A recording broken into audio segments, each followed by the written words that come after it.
হামিদ তো বাসা থেকে বাড়ি হতো না যদি না ওয়াকার গ্রিন সিগন্যাল দিত। ওয়াকারের শক্তিতে ওই হারকুলিয়াস হয়ে গেছে, আর প্রফেসর ইউনূস সরকার সেটা ঠেকাইতে পারে না।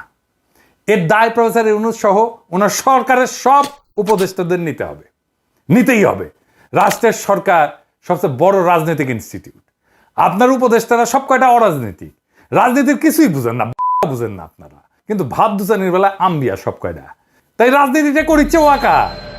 আপনারা তো রাজনীতি করবেন না, পণ করিছেন রাজনীতি করবেন না, বুঝবেনও না।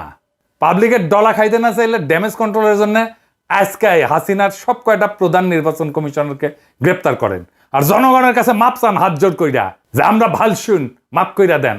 আর শিরিন শারমিন তো এখনো দেশে আছে, শোনা যায় ওয়াকারের তত্ত্বাবধানে আছে।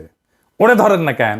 হাসিনা রেজিমে তো সে থার্ড মোস্ট ইম্পর্টেন্ট পার্সন ছিল, নাকি ওয়াকারের জিম্মায় আছে জন্য 7 খুন মাপ?